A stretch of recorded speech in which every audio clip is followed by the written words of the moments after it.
Bonjour à toutes et tous, et aujourd'hui c'est lundi 23 mars 2020, deuxième semaine d'interruption des cours à l'université de Tours et deuxième semaine de confinement.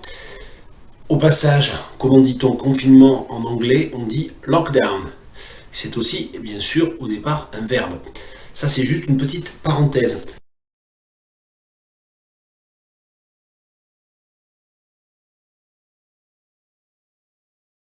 Le premier point sur lequel je voulais insister, c'est tout d'abord sur la santé. J'espère que vous allez bien.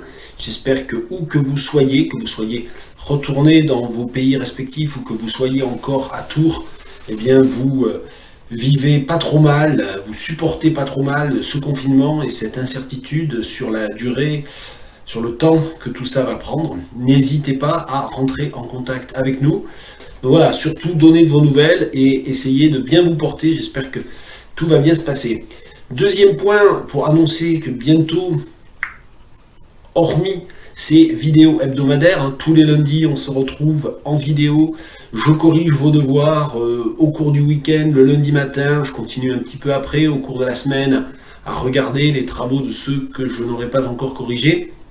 On se retrouve en vidéo une fois par semaine, mais je vous proposerai bientôt aussi une autre forme d'échange, une autre forme de vidéo beaucoup plus courte, quelque chose de totalement facultatif, un peu plus ludique, un peu plus amusant, des petites vidéos de 3 ou 4 minutes, alors soit sur un mot de la langue française, soit sur une phrase, sur une expression, ou même d'ailleurs sur tel ou tel élément culturel. Alors, comme je n'ai pas encore commencé à réfléchir au contenu de ces nouvelles vidéos, de ces petites vidéos brèves, eh bien je vous propose de m'écrire soit en commentaire ici directement en dessous de la vidéo si vous avez un compte Google, YouTube, soit par mail bien sûr de manière plus traditionnelle et plus officielle. Donc voilà, si vous avez envie que je parle de tel ou tel mot, de tel ou tel écrivain, de tel ou tel sujet culturel, eh bien passez vos commandes.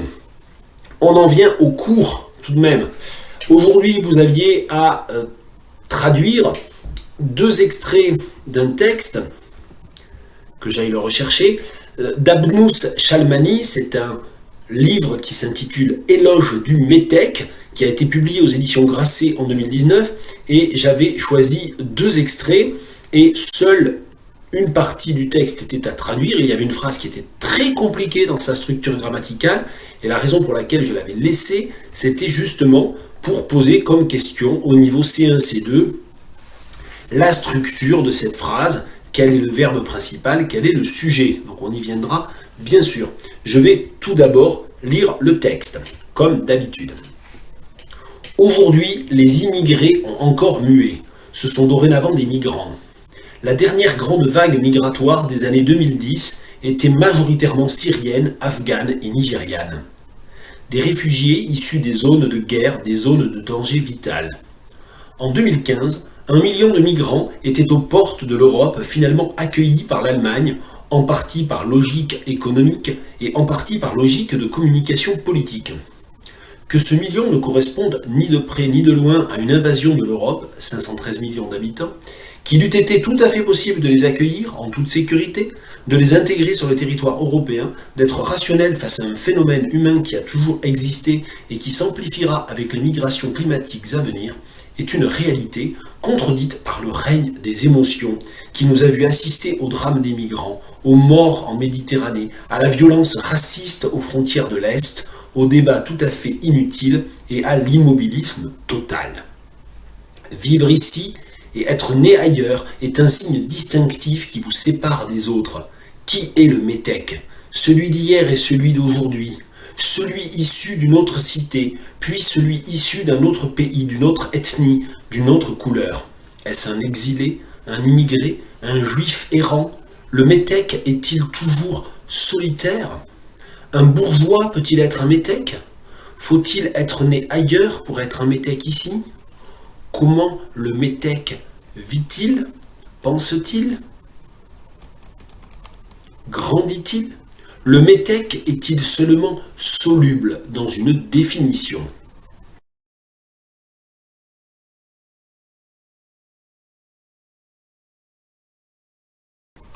Donc, Première remarque, il ne s'agissait pas, comme parfois, d'un texte de fiction, ou comme la semaine dernière, d'un extrait d'une chanson, donc d'un texte plutôt poétique. Il s'agissait ici d'un texte d'analyse, d'une sorte d'essai, de texte critique argumenté. Il est extrait d'un livre qui s'intitule « Éloge du métèque ». Et d'ailleurs, je prends quelques secondes pour réexpliquer un petit peu deux, trois petites choses sur le mot métèque. Ici, on est en 2019, le mot métèque donne lieu à un éloge. Ça veut dire que ce concept, qui est très compliqué, et on va y revenir, il ne fallait pas le traduire par un terme trop injurieux. Il y en a beaucoup parmi vous qui ont choisi d'utiliser des termes comme wog ou comme dago, qui sont extrêmement racistes et extrêmement insultants. Alors, il est vrai, vous n'avez pas tout à fait tort, à l'origine, le mot métèque, dans son acception contemporaine, est extrêmement péjoratif aussi. Alors, je ne vais pas vous faire un cours sur ce mot, mais à l'origine, le métèque, c'est un concept qui vient de la Grèce antique. Et le métèque, c'est celui qui n'est ni totalement un étranger, ni un citoyen d'Athènes. Voilà, si je dis des bêtises sur l'histoire de la Grèce antique, on peut bien sûr me corriger. Et il y a un sens, donc ça c'est le sens historique, le sens pour la Grèce antique, mais il y a un sens moderne, c'est-à-dire qui apparaît, je crois, vers le 19e siècle, et dans lequel métèque est utilisé pour parler des étrangers, des immigrés, comme on dit maintenant, des gens qui ne sont pas de nationalité française et qui vivent en France. Et c'est un terme qui est très péjoratif. On le retrouve, par exemple, si vous allez chercher sur Wikisource, sous la plume de quelqu'un qui s'appelait Léon Daudet, qui était un idéologue d'extrême droite, extrêmement raciste, et donc voilà, à la fin du 19e, au début du 20e siècle, donc c'est un terme qui est bien sûr chargé en termes de xénophobie. Mais il s'est passé quelque chose avec ce mot-là, qui est une chanson d'un chanteur qui s'appelle Georges Moustaki.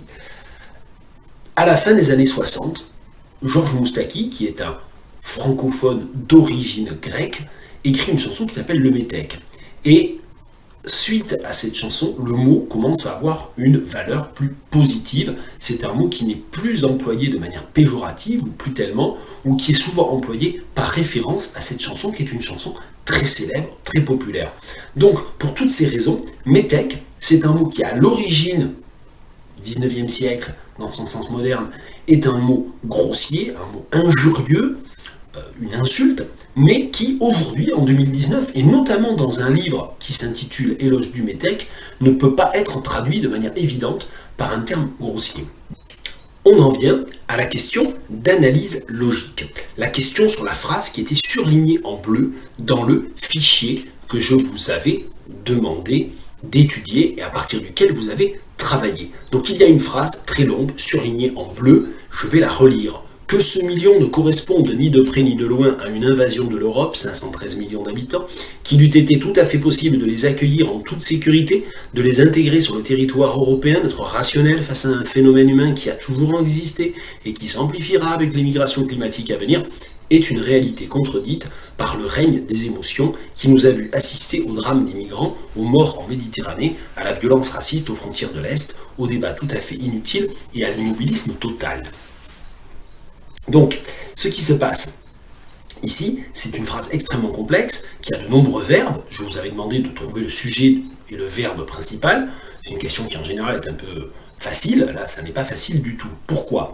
Parce qu'en fait, je vous donne tout de suite la réponse, le verbe principal, c'est le verbe « est ». Est une réalité contredite. Et en fait, cette phrase, elle a un sujet extrêmement long, qui commence avec le début de la phrase, que ce million, etc., jusqu'au verbe principal « est ». Alors, on va refaire ça avec une phrase beaucoup plus simple,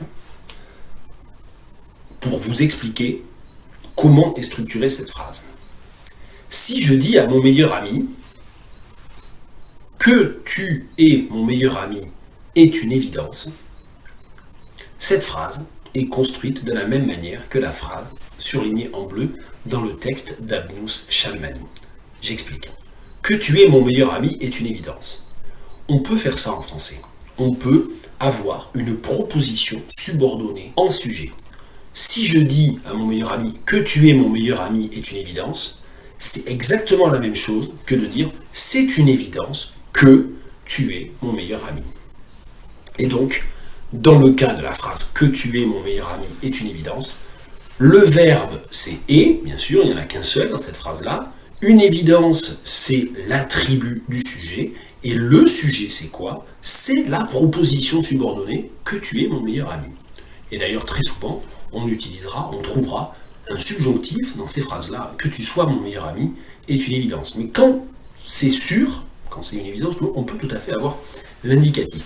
Alors, cela explique pourquoi tout le sujet de la phrase surlignée en bleu, c'était que ce million ne corresponde, etc., jusqu'à à venir, migration climatique à venir.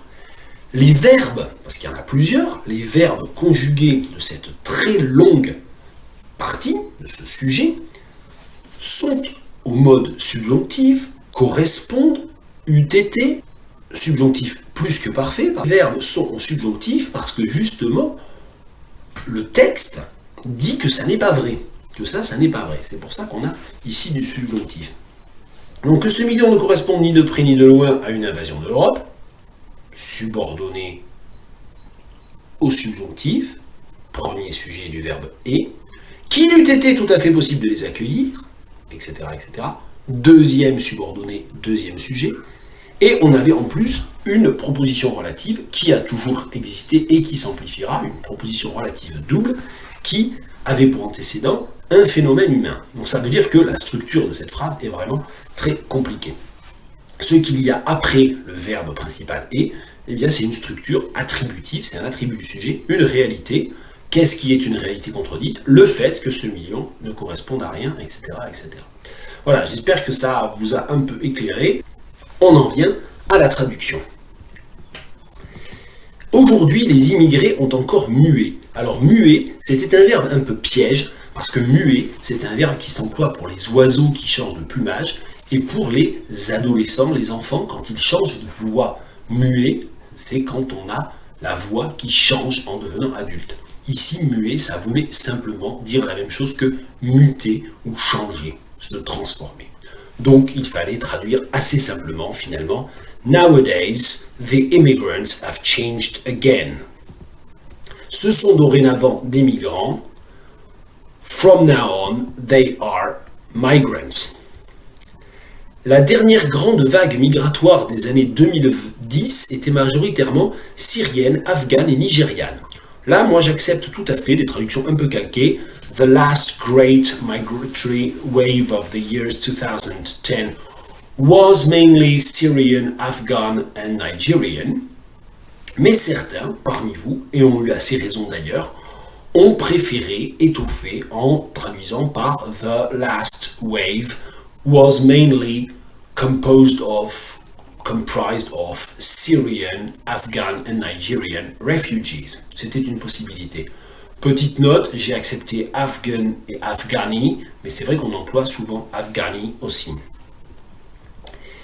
Des réfugiés issus des zones de guerre, des zones de danger vital. Attention ici, phrase nominale, phrase sans aucun verbe conjugué en français. Conseil que je vous donne presque systématiquement, introduisez un verbe. They were refugees coming from war zones. Des zones de danger vital. Alors là, c'était un peu bizarre. On ne pouvait pas dire vital danger zones en anglais. Il n'y avait pas beaucoup d'expressions dans lesquelles on pouvait utiliser des noms adjectivés, des noms comme adjectifs. Moi, je vous propose plutôt un étoffement. They were refugees coming from war zones, from zones where their lives were in danger, par exemple. En 2015, 1 million de migrants étaient aux portes de l'Europe. In 2015, 1 million migrants were at the gates of Europe. Moi, j'avais proposé plutôt que door, ici, at the gates of Europe. Finalement accueillis par l'Allemagne. Finally welcomed by Germany. Taken in était un peu bizarre ici, donc je préfère, et accepted un peu bizarre aussi, je trouve, donc plutôt welcome, en partie par logique économique et en partie par logique de communication politique. Partly, alors on pouvait calquer en partly out of logic. Bon, j'ai trouvé ça un peu lourd quand même, donc je préfère étoffer là encore partly for reasons having to do with the country's economy and partly because of political communication. On en vient à la deuxième partie à traduire. Vivre ici et être né ailleurs est un signe distinctif qui vous sépare des autres. La traduction des deux infinitifs sujets, vivre ici, être né ailleurs, vous pouviez traduire soit par des formes de participe présent, soit par des formes d'infinitifs avec to, living here, to live here, les deux étaient possibles, mais en revanche, il ne fallait pas mélanger. Si vous disiez living, c'était being, being born, living, to live, and to be born. Voilà, c'était la seule chose qu'il ne fallait pas rater ici. Living here and being born somewhere else is a distinguishing mark that separates you from others. Qui est le métèque? Alors, j'ai dit tout à l'heure qu'il ne fallait pas traduire par des termes trop racistes ou des termes trop grossiers, trop insultants, mais comment est-ce qu'on va traduire? Beaucoup parmi vous ont traduit par immigrant, et c'est pas tout à fait satisfaisant parce que immigrant en français c'est immigré, immigrant ou migrant. Et donc métèque a un autre sens quand même, il est beaucoup plus subjectif. Donc je vous propose soit de garder métèque entre guillemets, who is the métèque, parce que après tout c'est un concept français qui n'a pas exactement d'équivalent en anglais, soit, si vous n'aimez pas du tout cette solution, de le traduire par alien, qui est quelque chose d'assez proche. Who is the alien? Donc who is the alien ou who is the métèque? Celui d'hier, et celui d'aujourd'hui, celui issu d'une autre cité. The one from the past and the one from today. The one from the present. The one from the past and the present one. The one from another city. Là, il n'y avait pas beaucoup de complications. Hein. Celui issu d'une autre cité, puis celui issu d'un autre pays, d'une autre ethnie, d'une autre couleur. The one from another city, the one from another country, from another ethnic group, the one who has a different color, who has another color. Est-ce un exilé, un immigré, un juif errant? Et là, vous aviez justement le problème lié à la traduction de métèque par immigrant. Parce que si vous avez traduit métèque par immigrant, vous vous retrouviez avec cette phrase un peu absurde qui est Is the immigrant an immigrant? Well, yes, of course. I mean, it's obvious, okay? Donc ici, est-ce un exilé, un immigré, un juif errant? Il fallait traduire immigré par immigrant, et du coup, il ne fallait pas traduire métèque par immigrant. Is he an exile? An immigrant? Un juif errant, a wandering Jew, parce que l'expression c'est wandering Jew, c'est pas roaming Jew, comme certains l'ont proposé. Donc cherchez quand même, c'est une colocation que vous pouviez trouver hein, quand même. Le métèque est-il toujours solitaire? Is the métèque, is the alien, always a loner? Vous pouvez l'utiliser avec un substantif, avec un nom. Is the métèque always a loner? Is he always lonesome, solitary? Un bourgeois peut-il être un métèque? Can a bourgeois be a métèque? Can a bourgeois be an alien? Can a middle class person be an alien? Certains ont traduit bourgeois par middle class. C'est pas la même chose. Bon, voilà, je vais pas compliquer la vie ou chipoter. Faut-il être né ailleurs pour être un métèque ici? Do you have to be born elsewhere to be a métèque, to be an alien here? Comment le métèque vit-il, pense-t-il, grandit-il? How does the métèque, the alien, live, think or grow up? Et enfin, dernière phrase, le métèque est-il seulement soluble dans une définition? Et là, il y avait un problème parce que beaucoup d'entre vous ont été embêtés, ça se comprend, embarrassés, et donc on traduit de manière calquée can the alien be soluble in a definition, et on ne peut pas dire ça en anglais, on ne peut pas dire to be soluble in a solution. Je pense que soluble dans une définition, disappear, c'est cette idée-là, soluble dans une définition. Que la définition s'applique à tous les cas de personnes qu'on va définir comme métèque avec ces guillemets. Moi j'avais proposé can the métèque, can the alien be circumscribed within one definition. Voilà, ça c'était pour les propositions de traduction, et je vais finir avec un dernier petit point, si vous me le permettez. je vais faire quelques coupes pour que la vidéo soit moins longue, ce sont des éléments culturels. Alors le premier élément culturel, bien sûr, c'est le livre Éloge du métèque, d'où est extrait ce texte. J'espère que ça vous a donné envie éventuellement d'aller le lire, d'aller en découvrir un petit peu plus.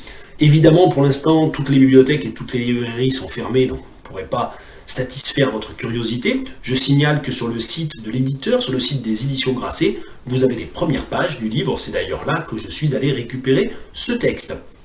Deuxième point, la chanson de Georges Moustaki. Je mets le lien vers une des captations vidéo de cette chanson, et je vous le rappelle, cette chanson qui est très connue, il y a beaucoup de gens en France qui pourraient vous citer les premiers vers, avec ma gueule de métèque, de juif errant, de pâtre grec.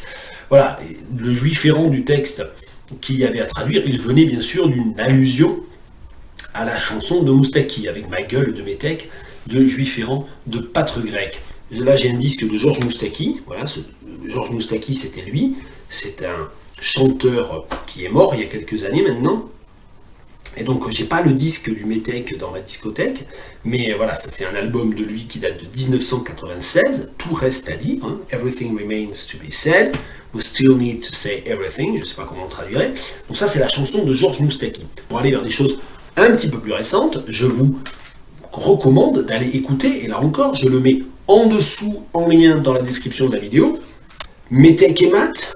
Alors, Métèque et Math à Akhenaton, 1995. Alors, Akhenaton, alors c'est évidemment le nom d'un pharaon égyptien, mais c'est aussi le pseudonyme d'un rappeur français, du rappeur d'un groupe de rap qui s'appelait IAM, qui est un groupe de rap français, de Marseille en fait, plus spécifiquement. Et Akhenaton, il a aussi une carrière solo, comme on dit en français.